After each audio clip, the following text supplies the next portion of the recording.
internacional sobre temas actuales de derecho ambiental. Este es un espacio de reflexión, de intercambio y de construcción colectiva de saberes que sin dudas adquiere especial relevancia en este tiempo histórico. Porque hablar de derecho ambiental hoy no es simplemente abordar una rama específica del derecho, sino que hay que reconocer que estamos frente a un desafío civilizatorio que compromete nuestras formas de producir, de consumir, también de relacionarnos entre nosotros y, por supuesto, con la naturaleza. El derecho ambiental, como ustedes bien saben, no puede entenderse aislado.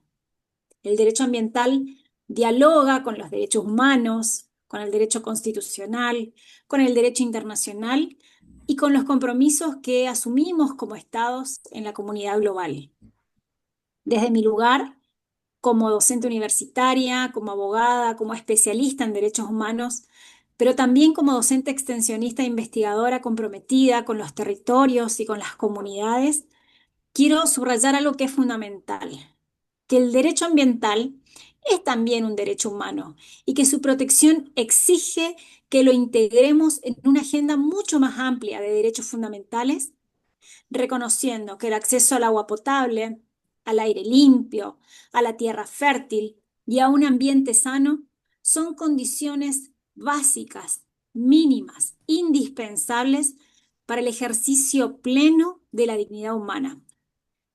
Permítanme traer a colación la jurisprudencia de la Corte Interamericana que en los últimos años ha venido señalando que existe un derecho autónomo a un medio ambiente sano y que protege no solamente a las personas, sino también a la naturaleza misma como un sujeto digno de tutela. Y este es un giro paradigmático que nos interpela como juristas, pero sobre todo como ciudadanos. Además, el derecho ambiental también tiene un carácter profundamente intergeneracional. Nuestra responsabilidad no se agota en las personas presentes, sino que estamos llamados a garantizar que las generaciones futuras puedan disfrutar de un ambiente equilibrado y saludable. Por eso tenemos que repensar el modo en el que concebimos el desarrollo. ¿De qué hablamos cuando hablamos de progreso? ¿Puede haber progreso si implica degradación ambiental, desigualdad social y pérdida de biodiversidad? Y es aquí donde el ámbito universitario cobra una especial importancia. Desde la Secretaría de Extensión trabajamos diariamente con la convicción de que la universidad no puede permanecer encerrada en sus muros. Debe abrirse, dialogar con la sociedad, tender puentes de cooperación y de aprendizaje mutuo. Y el derecho ambiental es un terreno para lograr efectivamente esta articulación. Ninguna política pública ambiental puede ser eficaz ni eficiente si no se construye con participación social, con conocimiento científico y con conciencia ciudadana. Por eso la extensión universitaria nos enseña que el conocimiento se produce también en el territorio, con la gente, con las comunidades que enfrentan los efectos de la deforestación, de la contaminación del aire, del agua. Y por eso son estas las personas que nos interpelan a salir, a irnos de la comodidad académica y poner el derecho al servicio de la transformación social. Agradezco profundamente la presencia de quienes nos acompañan desde distintos países, porque el aporte es muy valioso, ya que nos permite enriquecer nuestro horizonte, comparar otras experiencias y construir redes. Confío en que este taller será una oportunidad no solamente para aprender, sino también para tejer lazos de cooperación institucional que fortalezcan nuestras luchas comunes por un ambiente sano, justo y sostenible. Los invito a participar con entusiasmo, sobre todo con espíritu crítico y con apertura, y que estas discusiones nos ayuden a pensar soluciones concretas y a inspirar políticas públicas que pongan a las personas y a la naturaleza en el centro. Sin más palabras, en nombre de la universidad, de la Secretaría de Extensión y desde mi condición de secretaria y de docente, les doy la bienvenida y declaramos formalmente abierto este taller internacional sobre temas actuales de derecho ambiental. Muchísimas gracias. Muchísimas gracias, doctora Nazaruca. Eh, Doctor Rodríguez, algunas palabras antes de iniciar. Sí, yo simplemente tomando lo que acaba de aclarar la profesora Nazaruca, quiero decir de que el derecho a un ambiente limpio, sano y sostenible fue plasmado en una resolución de las Naciones Unidas como como derecho humano fundamental de todas las personas. Recientemente también la Corte Interamericana de Derechos Humanos, que ya eh, en una opinión consultiva del año 2017 había reafirmado que el derecho ambiental es un derecho humano fundamental, nos habla del derecho al ambiente sano y al clima sano en un fallo de hace algunos meses, en el cual la Corte Interamericana, también por una consulta realizada por países que integran el sistema interamericano, nos habla de esta concepción del clima sano ante los efectos del cambio climático.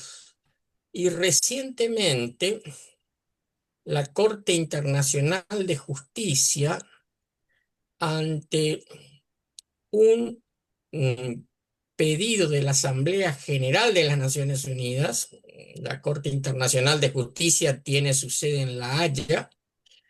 Nos indica no solamente la reafirmación de que los derechos ambientales y el derecho a un clima sano es un derecho fundamental, sino también nos fija las pautas y los tratados internacionales que rigen la cuestión.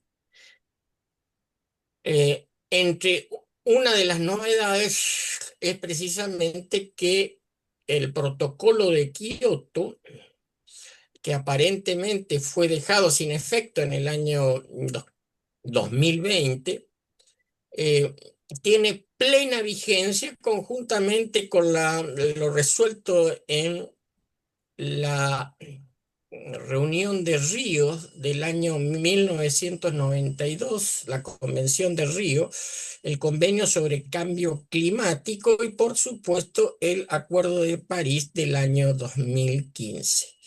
Es decir, eh, ya el enfoque de los derechos ambientales, incluido el derecho al cambio climático, integra el derecho ambiental. Y es un derecho humano fundamental porque acá está en juego, y eso lo vuelvo a repetir, la Corte Internacional de Derecho de La Haya, está en juego la vida de las personas. Además está decir que en lo que va del año ya son algunos miles los que fallecieron por esta ola de calor agobiante que en este momento está azotando el hemisferio norte y que seguramente en los próximos meses nos va a tocar a nosotros porque los pronósticos climáticos están hablando de casi una nueva niña que va a azotar toda esta zona en particular con altas temperaturas, con escasas lluvias y probablemente también con incendios forestales debido a esos problemas.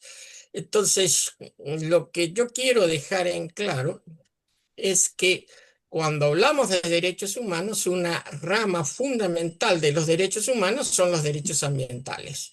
Los derechos ambientales, incluido el derecho al cambio climático, son derechos humanos fundamentales esbozados por Naciones Unidas y por la Corte Interamericana de Derechos Humanos y por la Corte Internacional de Justicia de La Haya. ¿Por qué son derechos humanos? Porque está en juego la vida de las personas, y esto lo hemos visto nosotros en lo que pasó en esta desgracia de Bahía Blanca, eh, para ver cómo los fenómenos climáticos se intensifican, son más frecuentes y con mayores efectos. Creo que los que estamos en el derecho ambiental tenemos la obligación de redoblar nuestros esfuerzos para lograr este ambiente limpio, sano y sostenible, tal cual como lo dijo la Asamblea General de las Naciones Unidas, y que está en peligro en este momento, porque hay problemas en la Argentina de financiación de, por ejemplo, las acciones tendientes a, mm, eh, al luchar contra el cambio climático. Inclusive no hay aceptación del concepto de cambio climático, y eso realmente es preocupante porque nos afecta directamente a una zona que ya fue afectada en su momento por la quema de 1 millón de hectáreas, un poco más. Y bueno, es una lucha constante como los demás derechos humanos, por el cual lo que hacemos esta ciencia tenemos que estar eh, preparados y dedicarnos a la acción, porque ya no basta con hablar, sino hay que accionar. Nada más eso quería decirles a todos los que vinieron a esta reunión. Muy bien. Continuamos entonces. Muchas gracias, doctor. Igualmente vamos a hacer preguntas ahora. Les cuento cómo pensamos la modalidad del taller. La idea es que los disertantes, que son unos especialistas de talla de nivel mundial, que nos van a representar tanto a México como a Paraguay como a Argentina, van a exponer 10, 15 minutos y después vamos a hacer 10, 15 minutos de preguntas, ¿sí? Relativas al tema que hablaron y relativa, si por ahí surge alguna otra duda, lo hemos hecho ya en la oportunidad de la jornada del 5 de junio y salió muy bien porque justamente ahí podemos aprovechar todo el conocimiento que tienen los disertantes y toda la preparación que tienen y fundamentalmente muchos ejemplos y muchas cosas que han vivido o que han conocido por su trabajo y su trayectoria. Y entonces, a medida que ustedes van escuchando, pueden ir escribiendo en el chat las preguntas y después se las trasladamos a los disertantes. Ni bien termina el disertante, ya le preguntamos ya, cosa que no nos olvidemos, ¿sí? Y después pasamos al siguiente disertante. La idea es que cada uno hable media hora, vamos a ver si logramos eso, porque a nosotros los ambientalistas nos gusta hablar mucho, ¿sí? Y entonces por ahí es difícil que lleguemos a la media hora, pero bueno, vamos a hacer el intento. Entonces, sin más preludio y habiendo explicado esa parte, le damos la palabra al doctor Aquilino Vázquez García. El doctor Aquilino Vázquez García es mexicano, es profesor de la UNAM, de la Universidad Nacional de México, director del Seminario de Derecho Ambiental de la Facultad de Derecho, y entre otros cargos que tiene, porque él me pasó dos o tres nomás, porque no quiere que lea todo su currículum, es el presidente de la Liga Mundial de Abogados Ambientalistas, Lima A, que este año celebra, si mal no recuerdo, la 23ª reunión anual de la Liga. O sea que ya tiene 23 años de reuniones la Liga. 22, 23, usted me corrige, doctor. Le cedo la palabra y muchísimas gracias y un honor tenerlo entre nuestros disertantes.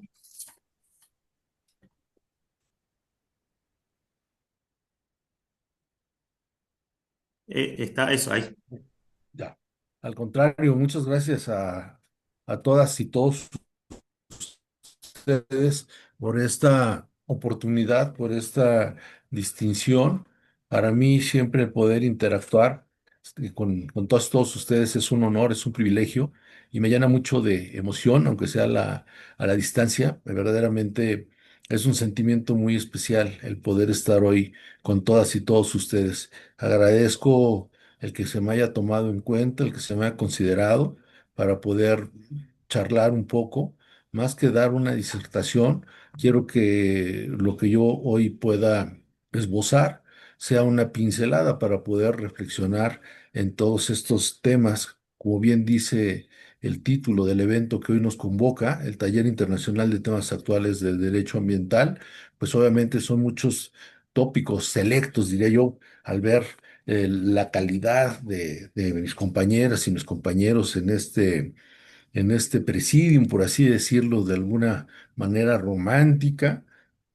Veo también a mi querido amigo y maestro, al doctor Carlos Rodríguez, que a quien saludo con mucho cariño y con un abrazo del corazón para él. También agradezco a Noelia Nazaruca todas sus palabras y coincido plenamente contigo de lo principal que debe de ser para poder apuntar en todo. Hay que tener políticas públicas eficaces, eficientes, pero sobre todo que puedan ser aplicables. Y aquí es la parte social que bien tú referías y en base a un poco de lo que tú has dicho, creo que podré hablar algo de lo que traigo preparado para todos y todos ustedes. Y desde luego a ti, mi querido amigo Daniel, muchas gracias por considerarme. Pues gracias a todas y a todos. Y también no quiero dejar de mencionar que para mí es un gran honor, un gran privilegio el verme hoy acompañado de dos grandes ambientalistas de aquí de México y de la Facultad de Derecho, la maestra Mayra Robles y la maestra Mara Telma Vega Pozos. Para mí es un honor poder estar con ellas, aprenderles, escuchar estas voces frescas y juveniles del ambientalismo, porque ellas han hecho un cambio, han sido parte de un cambio muy importante aquí en la Facultad de Derecho, y no solamente en la facultad, en la Universidad Nacional Autónoma de México, al ir enfocando muchos de sus temas, de sus investigaciones con este componente de la integración, de la equidad, y eso nos viene a dar también grandes lecciones para poder hablar un poco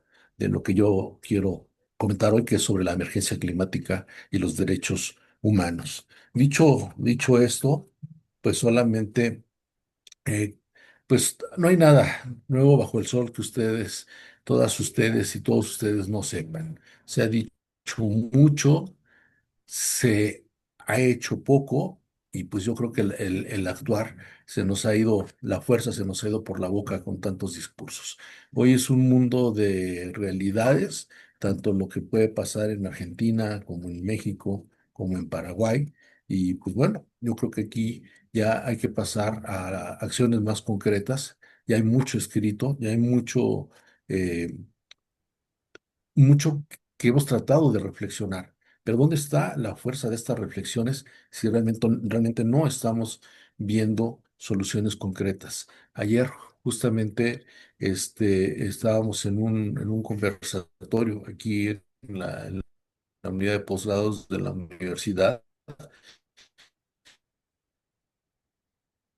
Y justo una argentina hizo una pregunta muy buena, que lo comentaba al término de la reunión con la maestra Mara, que dijo, bueno, pues qué caso concreto, y así fue la pregunta, ¿qué caso concreto, casos concretos me pueden dar referentes a la mejora de lo que se ha implementado para mejorar los temas del cambio climático? Y bueno, la respuesta a lo mejor no fue contundente, no por mi parte, porque no me tocó a mí responder, y qué bueno que no me tocó responder porque fue una pregunta a quemarropa. Entonces, yo creo que la respuesta era, se ha hecho mucho, se ha dicho mucho, pero se ha hecho muy poco, ¿no?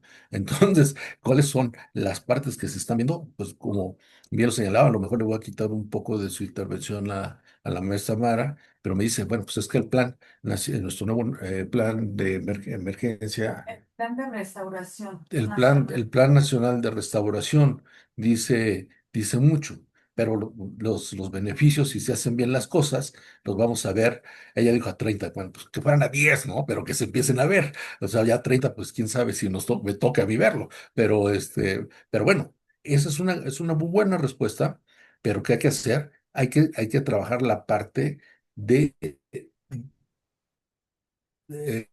transgeneracional, cómo ir dando cómo ir cediendo la estafeta a todos los que vienen todos y todas los que vienen atrás, no solamente con este tema, con otros temas, porque al final del día, cuando estamos hablando de una emergencia climática, va a afectar a todos.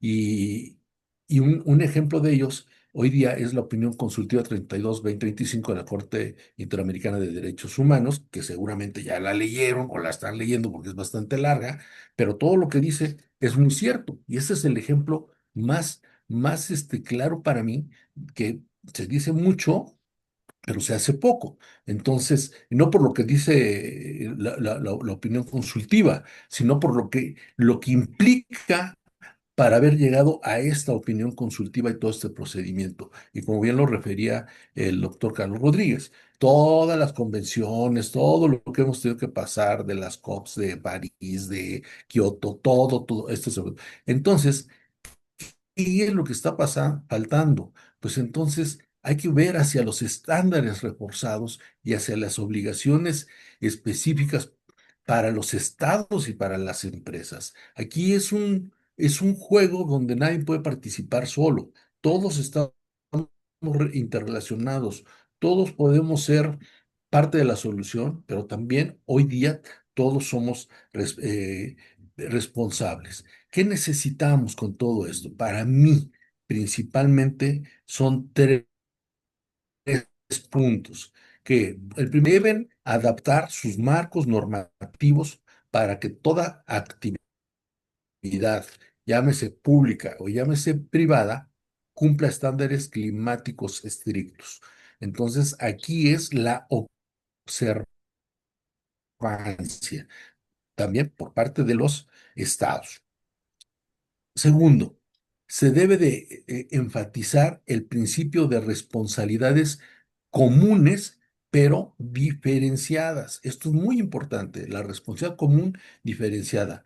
Y así vamos a poder garantizar la protección de todas las personas, con especial atención a los grupos vulnerables. Y no solamente a los grupos vulnerables, estaremos entrando en un respeto irrestricto a los usos, a las costumbres, a las tradiciones, que de mucho de eso ha hablado también una paisana de ustedes, la doctora María Cristina Garros, en su libro de Pueblos Indígenas y Medio Ambiente. Ahí habla mucho de esto y todavía no se iba al fondo de lo que son, sin tener una opinión consultiva, sin tener ese tiro directo hacia la parte del cambio climático.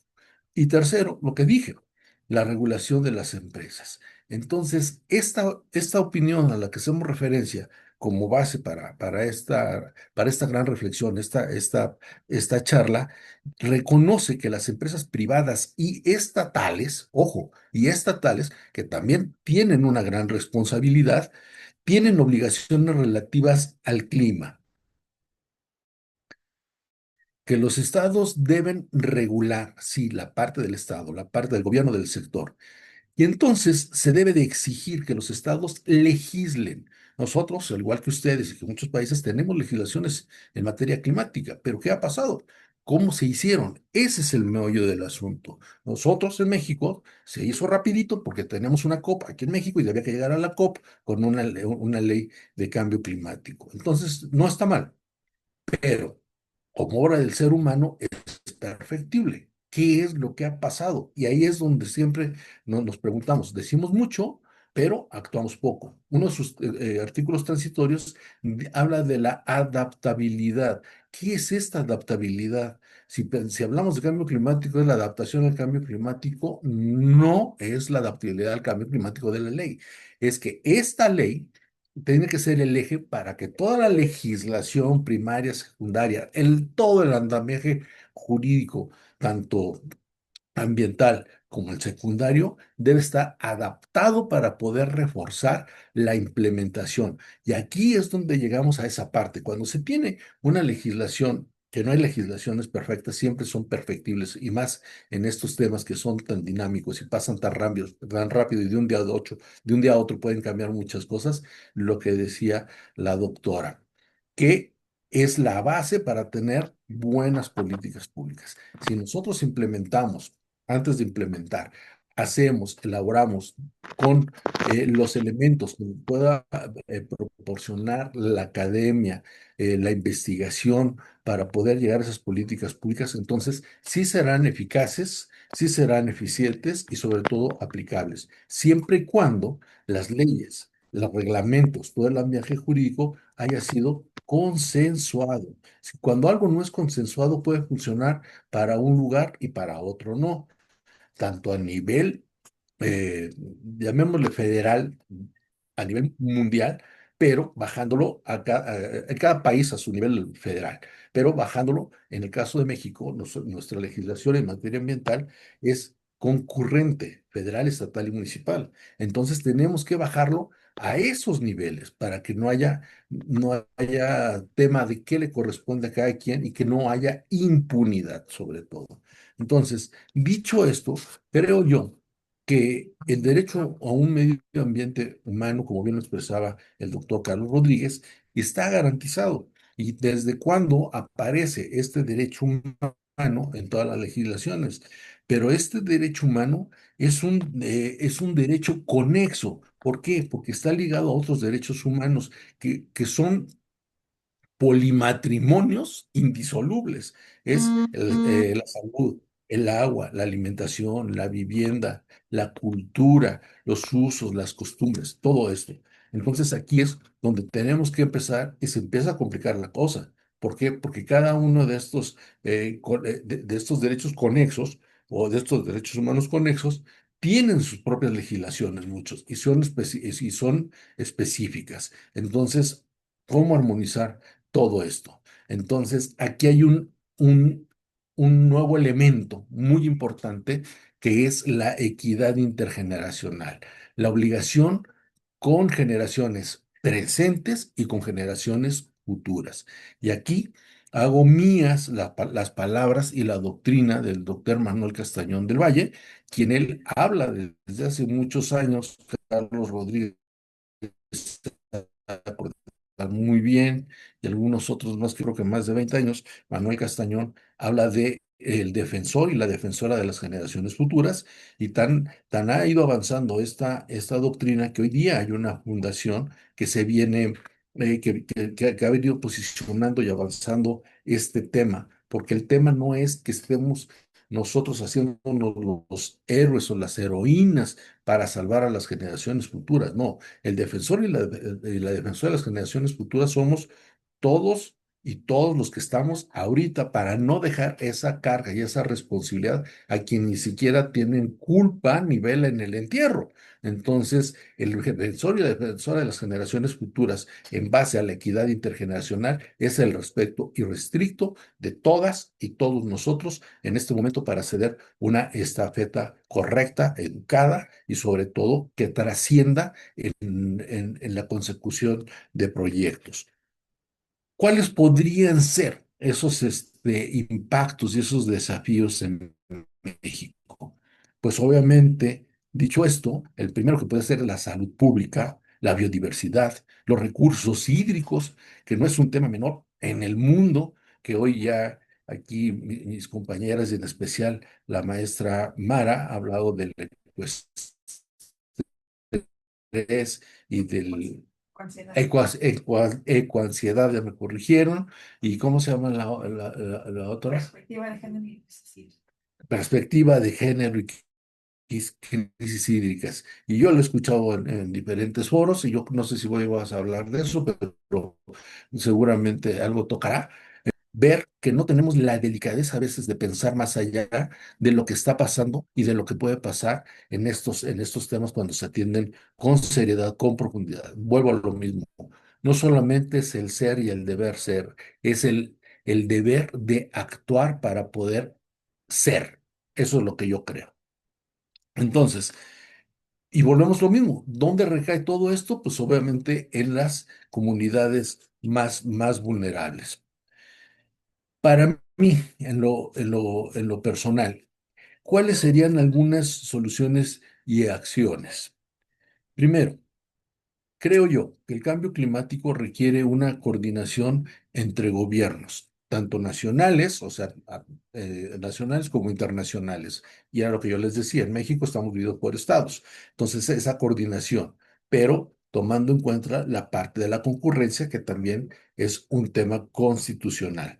Entonces, el cambio climático requiere de una coordinación entre gobiernos, empresas, academia, que debe de estar sí o sí presente dentro de la transversalidad, no solamente del derecho ambiental, sino de la materia, y tomando en cuenta siempre la parte eh, interdisciplinaria y multidisciplinaria. Entonces, aquí, ¿quién se va a beneficiar con la presencia de la academia y siendo un eje principal, un motor principal de todo esto? Pues obviamente la sociedad en general, y es a donde queremos llegar. Pero también la sociedad debe estar inmersa en los trabajos para poder llegar a todos estos resultados. Segundo, pensar en iniciativas globales. Ejemplo, las alianzas para la acción climática, que estas que ha venido implementando el World Wildlife Fund, promueven la transición hacia una economía cero de carbono. Eso es solo un ejemplo y es una iniciativa global. Y entonces, acá en México, como yo les decía, sería la tercera, la Ley General de Cambio Climático, que es de 2012 y se reformó en el 2024, regula acciones de mitigación y adaptación en todo el país. Entonces, esas dos son palabras muy importantes, casi mágicas. Mitigar va muy aparejado con el espíritu de nuestra legislación. Prevenir, el espíritu preventivo de una legislación. Y entonces, la adaptación, ahí sí, una vez que se ha adaptado, la parte que dice en los transitorios esta ley, entonces sí viene la parte de adaptabilidad en el cumplimiento por parte de la sociedad, en nuestras formas, en en nuestras buenas prácticas y obviamente siempre aquí vuelvo a retomar la existencia de una política nacional de cambio climático y de lo que decía hace un momento, que es la parte de la estrategia nacional, pero esta estrategia nacional con una participación ciudadana muy importante, muy fuerte. ¿Para qué? Para su revisión. No es publicarlo. Antes de, tenemos que ver que verdaderamente debe haber esa participación, porque al nosotros tomar la opinión, las opiniones consultivas o como le queramos llamar dentro de estas figuras, entonces la voz de la sociedad es lo que debe imperar, porque no es lo mismo, hablo de México y seguramente en Argentina es igual, lo que pasa en el norte, lo que pasa en el centro, lo que pasa en el sur, en el este y en el oeste. Entonces hay cosas que no pueden ir. ¿Cuáles serían los retos para poder llegar a esto? Entonces, yo creo que aquí primeramente habría que tener un desmantelamiento de instituciones, pero más que un desmantelamiento, porque cuando hablamos de desmantelar es de deshacer. Yo creo que es desmantelar lo que se está haciendo para poder fortalecer a las instituciones como que son claves en todos esos temas y en nuestro caso porque sería dar otra vez fortaleza y vida al Instituto Nacional de Ecología y Cambio Climático, hoy INEC. ¿Por qué? Porque veía estos temas y se le han quitado muchas funciones y atribuciones. Y así muchas de estas figuras hay también había fondos que podían, y digo había porque ahorita ya no existen, o sea, volver a buscar esos fondos que puedan garantizar todo esto cuando haya una catástrofe natural o climática, que muchas veces van muy asociadas. En fin, con eso lo que quiero decir es que la sociedad civil y la academia deben de ir de la mano en cuanto a hablar ahora, cuando no se hacen bien las cosas, de litigio. Este litigio ambiental, este litigio climático, este litigio estratégico, que son nuevas figuras y que no voy a profundizar porque si no, no vamos a terminar. ¿Qué propongo yo? para mí, algunas conclusiones. Primero, la crisis climática nos exige un enfoque integral en todos los niveles. En primer lugar, es imprescindible la transversalidad de los derechos humanos en la política climática. Era lo que yo les decía, la parte transversal, la multi e interdisciplinariedad. Segundo, se debe de reconocer los derechos como el acceso al que ya son derechos humanos, pero se deben de reconocer, se deben de empujar, se deben de reforzar y fortalecer para que verdaderamente se puedan hacer válidos y exigibles. ¿Cuáles serían? El acceso al agua, el acceso a la salud, el acceso a la vivienda digna, el acceso a un medio ambiente sano. Todos son derechos humanos ya plasmados en nuestras constituciones y en especial se debe de buscar o debemos de buscar garantizar la protección especial de los grupos vulnerables. Insisto, en la parte de los usos, los costumbres y las tradiciones. ¿A qué me refiero? A los indígenas, a los campesinos, a los niños y a los ancianos específicamente. Y tercero, buscar cómo incorporar estas perspectivas de las que yo les hacía referencia a un momento, estas perspectivas de los derechos humanos en todas las normas y programas que deben de enriquecer siempre las obligaciones estatales que van a ser las que abonen y puedan aportar justicia, una justicia verdadera, una justicia, una autonomía en cuanto a la impartición de justicia ambiental. Y esto, pues yo creo que finalmente lo que hay que abonar mucho es en el reforzamiento de, un segundo, permítanme un segundito, porque tengo una nota que no quiero dejar de ver. El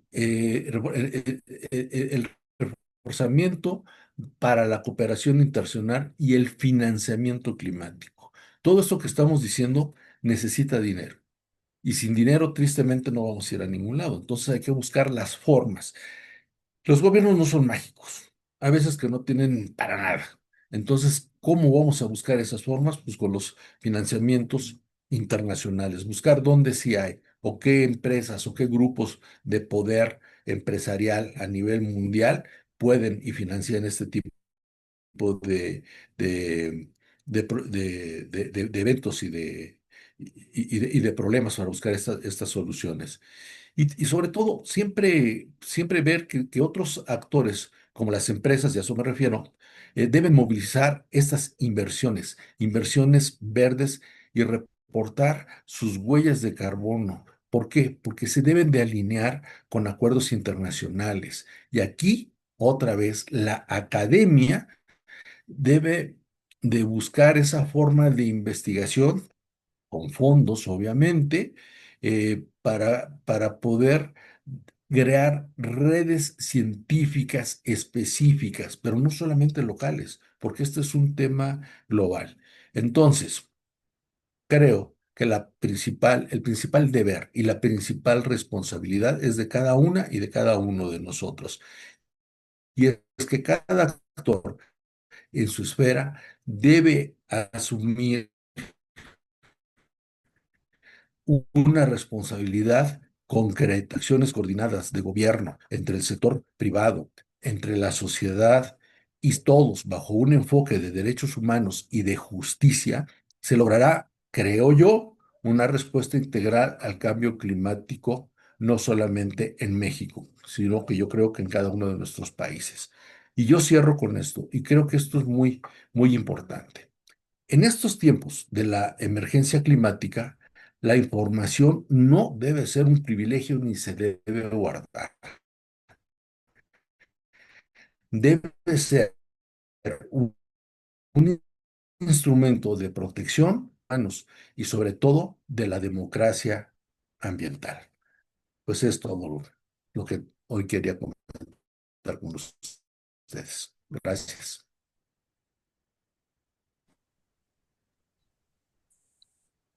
Excelente, doctor. Le leo algunas cositas que escribieron acá en el chat. Eh,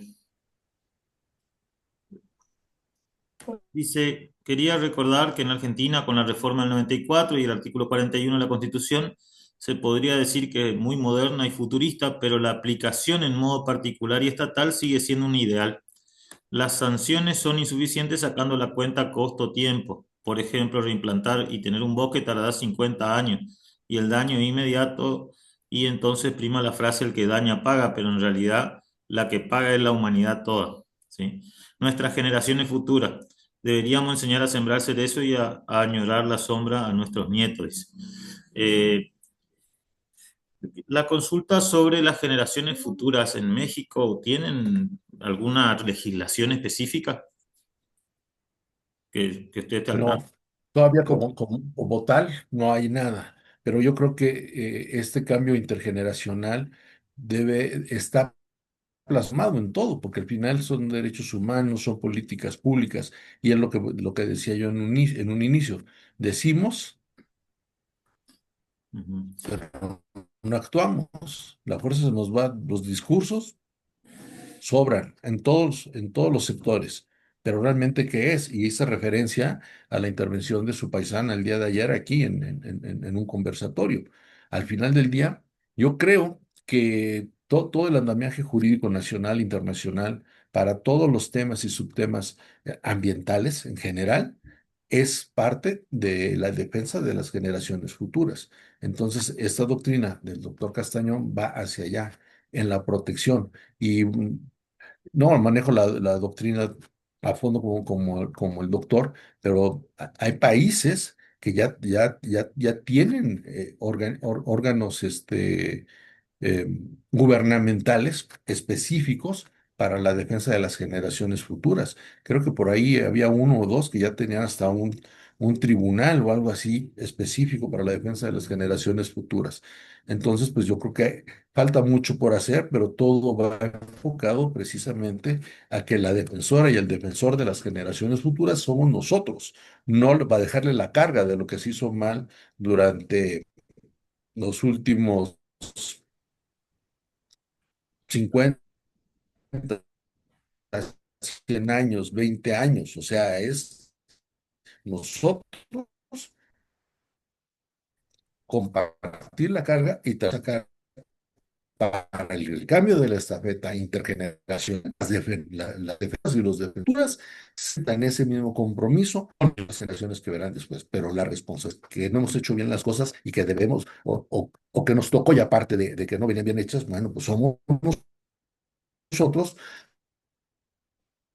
de tratar de componerlas para poder llegar enmarcados también dentro de la autonomía, de buscando la autonomía en cuanto a la impartición de justicia. Pues creo que ahí puede estar la fuerza y un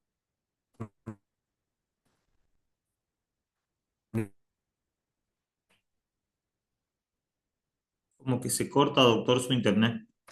de los A ver, caminos para llegar.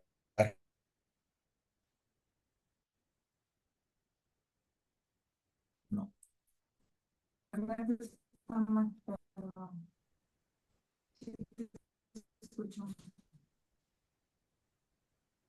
Lo perdimos al doctor. ¿Me escuchan? Ahí, ahora sí. Ya se me congelaron todos. Sí, sí, ahora lo escuchamos de nuevo, doctor. Den una oportunidad, se pasa para acá. Sí, si están compartiendo internet, capaz que uno apague la cámara. Hola, Acá, no, acá. Ahí está ya. Ahí, hola. ahí está, ahí le vemos mejor. Bueno, doctor, otra consulta. La pregunta decía la persona que es si en México precisamente se cuenta con esa protección constitucional, y otra persona consulta qué tema novedoso podría investigar respecto al cambio climático. ¿Mm? ¿Qué le puede contestar usted?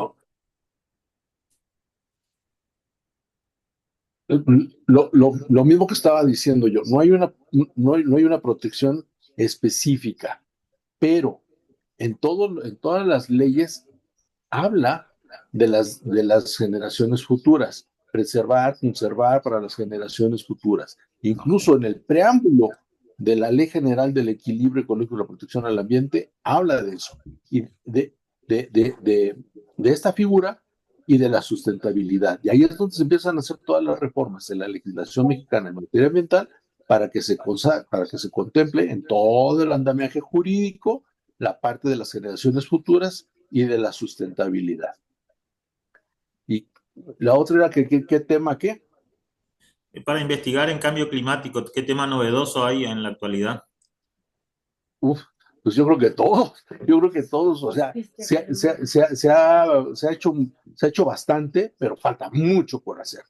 Justicia climática, litigio climático, migrantes climáticos y desplazados climáticos, o sea que son dos temas parecidos, pero no es lo mismo, decimos aquí. Entonces, yo creo que hay muchísimos más. El de género y cambio climático, exactamente, esos son muy importantes. Ahorita espero que la mesa hable de lo que yo hice mención de sus temas de investigación y eso del estrés hídrico, la ecoansiedad, el feminismo, de todo eso, creo que abuna mucho y nos deja muy mal parados.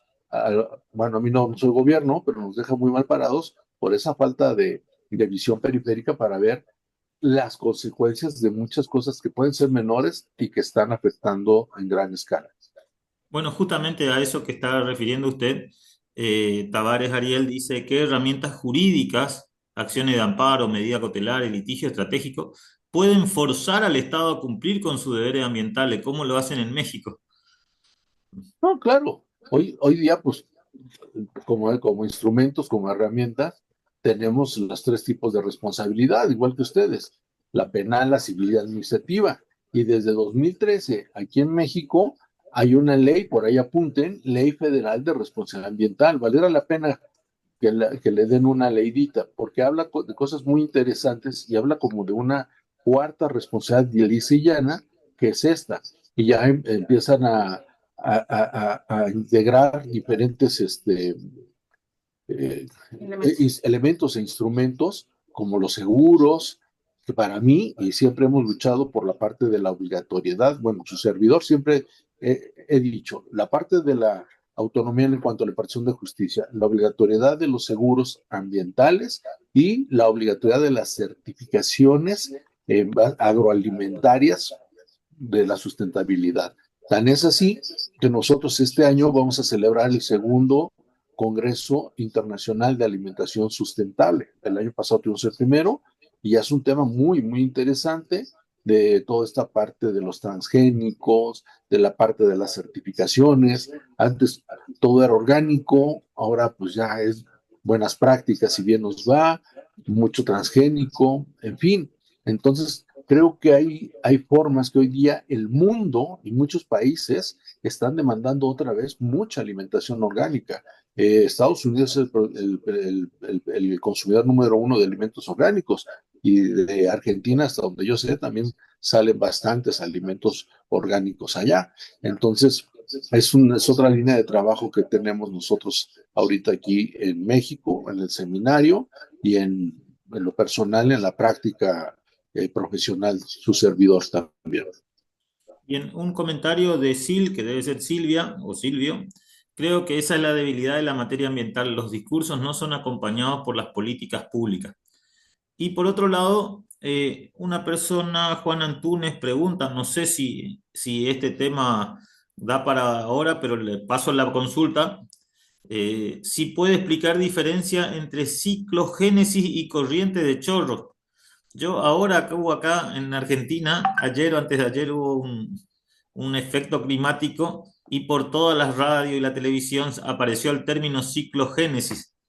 Eh, Le soy sincero, yo no sé si tenemos algún climatólogo que nos explique, porque realmente Por favor. vamos a pasar esa pregunta, porque es una cosa que apareció ayer hubo unas tormentas de viento, ráfagas de viento muy fuerte, mucha lluvia, está habiendo muchos problemas en la Argentina, y bueno, y apareció y todo el mundo habla de ciclogénesis, entonces no, pero eso vamos a tener que ponernos a estudiar, diría. Muy bien, doctor, le agradecemos mucho el que esté con nosotros y continuamos. No sé si quiere agregar algo más y pasamos al... Nada. Solamente dejarles un saludo Un abrazo a todas y todos, con mi gratitud y mi cariño de siempre por todas y cada uno de ustedes. Nuevamente, muchas gracias, muy honrado por haber sido considerado para este evento. Y aquí me tienen a sus órdenes incondicionalmente. Gracias. Muy bien. Gracias, doctor. Gracias a la tecnología viajamos de México ahora a Paraguay, o no sé dónde estará la doctora Sheila Abed, que la vamos a presentar.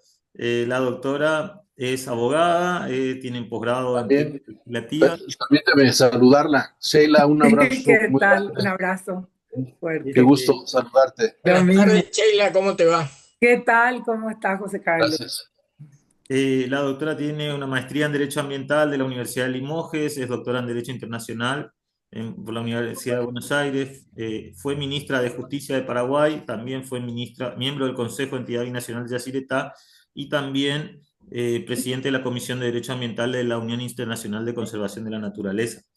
La doctora se va a referir al tema el rol de la mujer y el cuidado del ambiente. Doctora, muchísimas Bueno, gracias por estar. muy por el contrario, muchas gracias por invitarme. Un saludo especial a todos mis colegas, a Aquilino, a José Carlos, compañeros de larga data. Y bueno, a mí me agarró la ciclogénesis, entonces tengo que, en primer término, pedir disculpas por mi voz, porque la verdad es que me agarró una gripe bastante fuerte con esta sudestada que también nos afectó a toda la región. Bueno, el rol de la mujer en el tema ambiental ha sido y es súper clave. Primeramente, porque ha sido la que siempre provee el alimento, la que busca la medicina, la que recopila el conocimiento tradicional. Y me quiero detener acá un poco en lo que tiene que ver con nuestra región, hablando de los guaraníes. Cuando Félix de Azara o el mismo Aimé Bonpland vinieron en sus viajes de exploración, quedaron absolutamente fascinados con todo el conocimiento tradicional que había en la región sobre las propiedades fitosanitarias de las plantas, sobre cuáles plantas eran domesticables para alimentación. Y desde ese entonces, y inclusive nosotros en Paraguay, me imagino que en Corrientes también, la farmacopea guaraní forma parte de lo que es, digamos, la medicina tradicional del Paraguay, que se vincula con la medicina, digamos, de avanzada y muchas veces las familias siguen utilizando, por ejemplo, para el catarro que tengo ahora, muchas de las medicinas tradicionales. Todo esto tuvo que ver con la mujer que iba recopilando esa información a través de generaciones y traspasándolo a sus hijos. También buscando las formas de alimentación, las que iban un poco más allá, sobre todo en lo que tiene que ver con la domesticación de los vegetales. Bueno, además, la mujer era la que buscaba el agua. En muchos lugares del mundo todavía viaja kilómetros para conseguir el agua.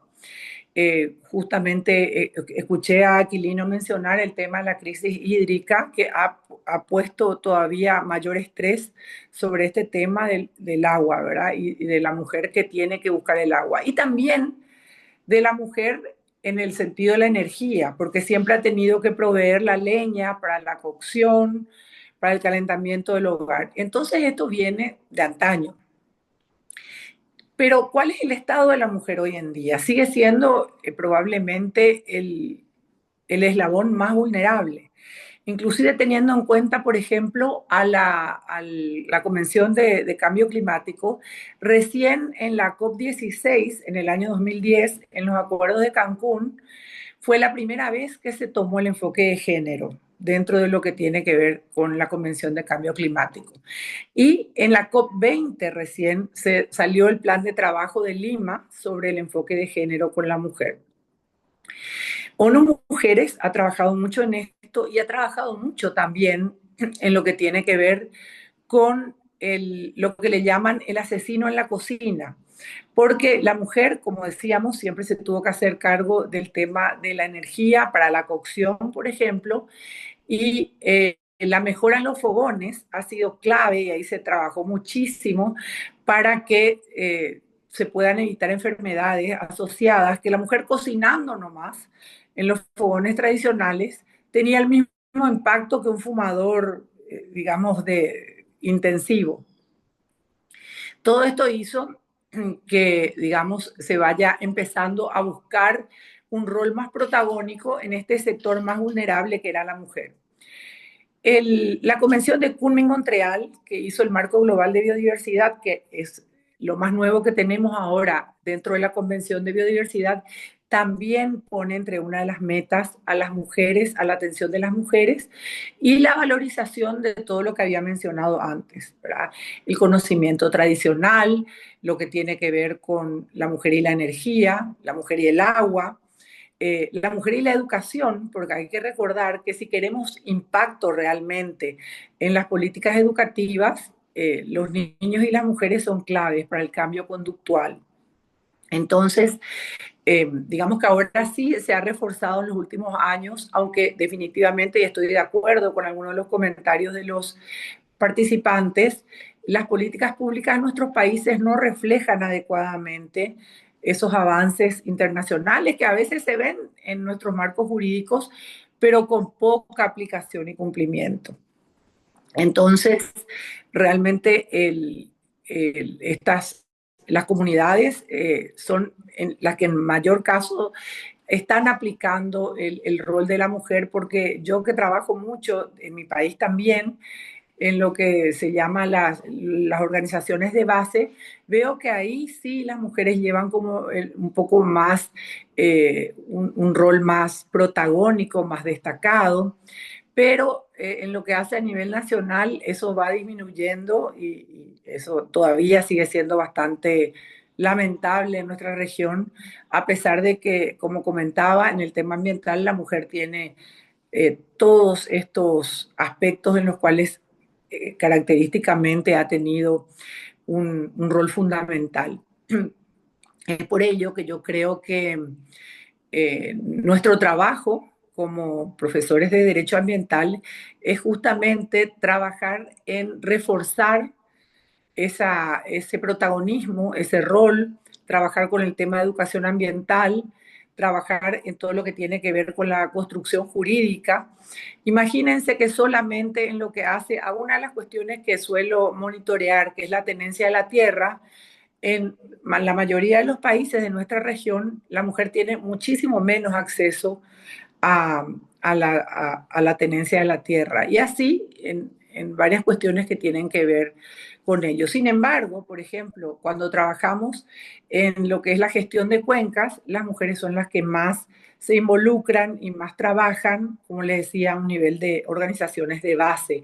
Es donde uno encuentra que son las que más adhieren porque conocen y porque quieren transmitir algo que también Aquilino ya hizo bastante hincapié a sus hijos, a las generaciones futuras, un mejor ambiente, porque todos queremos lo mejor para nuestros hijos y conocemos que el estrés que nosotros estamos poniendo en la triple crisis ambiental, que es la crisis de la contaminación, del cambio climático y de la pérdida de la biodiversidad, nosotros tenemos la culpa total y absolutamente, ¿verdad? Entonces, bueno, yo creo que me detengo por ahí, quizás va a ser un poco más corta mi alocución por motivo también de mi garganta, pero estoy abierta a todas las preguntas que me quieran hacer. Quiero recordar algo, una anécdota con la cual me gustaría concluir. El aeropuerto de San Pablo, el aeropuerto de Guarulhos, uno de los más concurridos de nuestro continente o de nuestro subcontinente de América del Sur, se llamaba tradicionalmente el sitio donde fue construido Cumbica. Y una vez visitando con un gran amigo nuestro que también es amigo de Aquilino, que ahora es el presidente del Supremo Tribunal de Justicia de Brasil, que ha escrito prolíficamente y es un destacado profesor, Antonio Germán Benjamín y Vasconcelos, fuimos a trabajar justamente con una organización de base tratando de recopilar todo lo que es el conocimiento tradicional de las comunidades indígenas. Y ahí nos comentaron que la gente le llamaba cumbica porque eso significaba, en uno de los dialectos tupíes, nubes bajas. Imagínense la poca atención que nosotros históricamente le hemos dado al conocimiento tradicional, que muchas veces, como le decía, venía recopilado por las mujeres, por su observación de la naturaleza, por su observación de los efectos del clima, poner un aeropuerto en un lugar que se llama Nubes Bajas. Entonces, bueno, claramente para mí esta es una cuestión fascinante en la cual que tenemos que seguir explorando. La mujer es el sector más vulnerable, pero es el que más rápidamente responde a la educación ambiental y que, como decíamos, transfiere a toda la familia. Entonces, bueno, por ahí me detengo y quedo abierta para cualquier consulta.